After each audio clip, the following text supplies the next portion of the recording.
ಸತ್ತೋಗಿದ್ದಾನೆ ಅಂತ ನಂಬಿ ಶವದ ಅಂತ್ಯ ಸಂಸ್ಕಾರ ಮಾಡಲಾಗಿತ್ತು. ಆದರೆ ತನ್ನದೇ ಆದಂಥ ಶ್ರದ್ಧಾಂಜಲಿ ಸಭೆಗೆ ಬಂದಿದ್ದ ಸತ್ತೋಗಿದ್ದ ವ್ಯಕ್ತಿ. ಹಿಂದಿಯ ವಿಜಯ್ 69 ಸಿನಿಮಾ ರೀತಿಯ ಘಟನೆಯೊಂದು ನಡೆದಿದೆ. ಗುಜರಾತ್ನ ನರೋಡಾದಲ್ಲಿ ನಡೆದಿರೋ ಅಂಥ ಘಟನೆ ಇದು. ವ್ಯಕ್ತಿ ಸತ್ತೋಗಿದ್ದಾನೆ ಅಂತ ಅಂತ್ಯಕ್ರಿಯೆ ಮಾಡಲಾಗಿದೆ. ಆದರೆ ಶ್ರದ್ಧಾಂಜಲಿ ಸಭೆಗೆ ಸತ್ತಿರೋ ಅಂಥ ವ್ಯಕ್ತಿಯೇ ಬಂದಿರುವಂಥ ಘಟನೆ ಇದು. ಹಿಂದಿಯಲ್ಲಿ ಇದೇ ರೀತಿಯ ಸಿನಿಮಾ ಒಂದು ಬಂದಿತ್ತು. ಈಗ ಆ ಒಂದು ಘಟನೆ ನಡೆದು ಹೋಗಿದೆ. ನೋಡ್ತಾ ಇದ್ದೀವಿ, ಇದೇ ಭಾವಚಿತ್ರದಲ್ಲಿ ಇರುವಂಥ ವ್ಯಕ್ತಿ ಸತ್ತೋಗಿದ್ದಾನೆ ಅಂತ ಈತನ ಅಂತ್ಯಕ್ರಿಯೆ ಆಗಿತ್ತು. ಆದರೆ ಶ್ರದ್ಧಾಂಜಲಿ ಸಭೆಗೆ ಆತ ಬಂದಿದ್ದಾನೆ. ಹಿಂದಿಯಲ್ಲಿ ವಿಜಯ್ 69 ಅನ್ನೋ ಅನುಪಮ್ ಖೇರ್ ನಟನೆಯ ಚಿತ್ರವೊಂದು ಬಿಡುಗಡೆ ಆಗಿತ್ತು.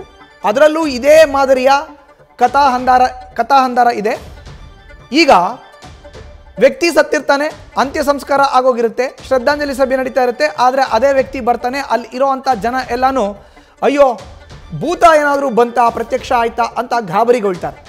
ಈಗ ಅದೇ ರೀತಿಯ ಘಟನೆ ಗುಜರಾತ್ನ ನರೋಡಾದಲ್ಲೂ ಕೂಡ ನಡೆದಿದೆ. ಬ್ರಿಜೇಶ್ ಎಂಬ ವ್ಯಕ್ತಿ ಸತ್ತೋಗಿದ್ದಾನೆ ಅಂತ ಅಂತ್ಯ ಸಂಸ್ಕಾರ ಮಾಡಲಾಗಿತ್ತು. ಶ್ರದ್ಧಾಂಜಲಿ ಸಭೆ ಆಯೋಜನೆ ಆಗಿತ್ತು.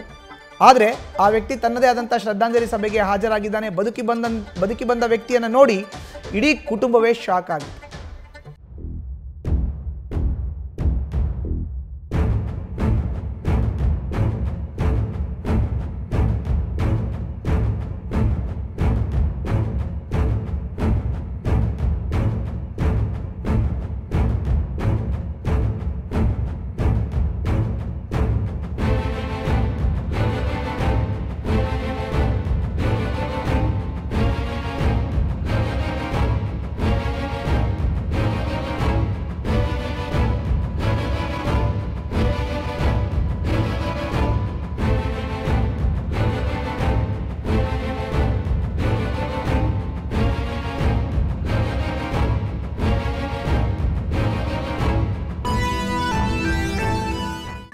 ಗುಜರಾತ್ನ ನರೋಡಾದಲ್ಲಿ ನಡೆದಿರುವಂಥ ಘಟನೆ ಇದು. ನರೋಡಾದಲ್ಲಿ ಷೇರುಗಳ ಟ್ರೇಡಿಂಗ್ ಮಾಡ್ತಾ ಇದ್ದಂಥ ಬ್ರಿಜೇಶ್ ಸುತಾರ್ ಅವರು ಅಕ್ಟೋಬರ್ 27ನೇ ತಾರೀಕು ನಾಪತ್ತೆಯಾಗಿದ್ದರು.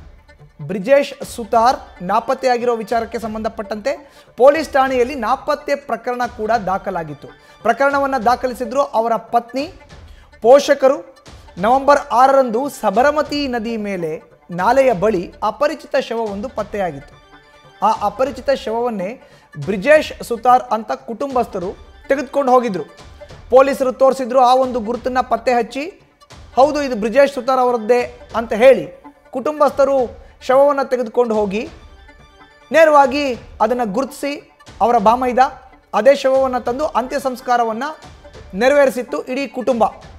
ಬ್ರಿಜೇಶ್ ಸುತಾರ್ ನೆನಪಿನಲ್ಲಿ ಶ್ರದ್ಧಾಂಜಲಿ ಸಭೆಯನ್ನು ಆಯೋಜಿಸಿತ್ತು ಕುಟುಂಬ. ಆದರೆ ಅದೇ ಶ್ರದ್ಧಾಂಜಲಿ ಸಭೆಗೆ ಎಂಟ್ರಿ ಕೊಟ್ಟಿದ್ರು ಬ್ರಿಜೇಶ್ ಸುತಾರ್. ಈಗ ಅಂತ್ಯ ಸಂಸ್ಕಾರ ಮಾಡಿದ ಶವ ಯಾರದ್ದು ಅಂತ ಪೊಲೀಸರು ತನಿಖೆಯನ್ನು ಆರಂಭಿಸಿದ್ದಾರೆ.